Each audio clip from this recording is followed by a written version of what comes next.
voudrais d'abord me féliciter de la tenue de ce forum à l'initiative du projet 1000 femmes. 1000 femmes FEP, qui est un projet phare du ministère de la formation professionnelle, de l'apprentissage et de l'insertion, mais un projet qui est accompagné par la coopération canadienne à travers Collège et Institut du Canada, à travers aussi l'ambassade qui est représentée aujourd'hui par Madame la chef de coopération. Madame la directrice des partenariats donc de SICAN est à nos côtés, en compagnie de Madame la coordonnatrice de cet important projet 1000 femmes.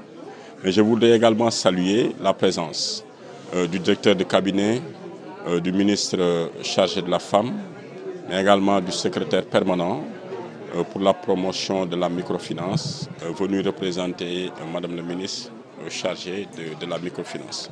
Donc pour dire que c'est véritablement un projet qui aujourd'hui fédère toutes les synergies, en tout cas les synergies de plusieurs départements ministériels qui s'activent dans la promotion de la femme, dans la valorisation de celle-ci, mais surtout dans l'autonomisation de la femme sénégalaise, étant entendu que c'est une actrice majeure dans le processus de développement économique de ce pays-là.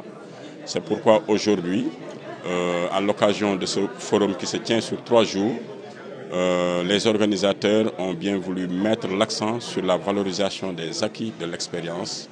Tout cela pour renforcer le processus de l'autonomisation donc de la femme, étant rappelé, comme j'ai dit tantôt, que sur le plan économique, il n'est plus à démontrer la contribution qualitative véritablement donc, de la femme.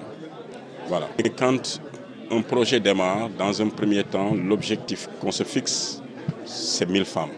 1000 femmes à accompagner, mais cela ne peut pas être un objectif définitif.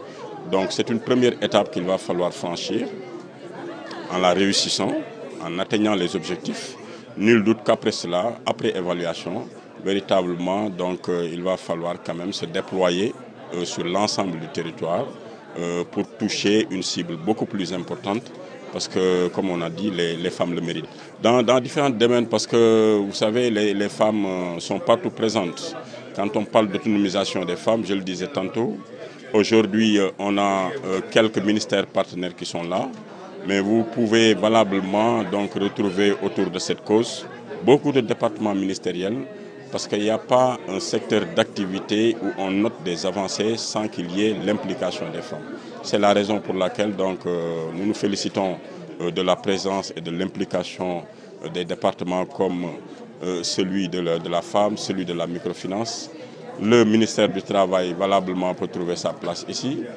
Pareil pour l'éducation, l'enseignement supérieur, parce que partout où il y a une activité, que ce soit dans l'administration publique, que ce soit dans le privé, les femmes jouent un rôle majeur malgré les contraintes sociales et professionnelles qu'elles traversent, mais elles sont présentes dans la chaîne de productivité de ce pays-là. Il faut s'en féliciter, il faut saluer leur implication, mais il faudra également les encourager jusque dans les coins les plus reculés de ce pays.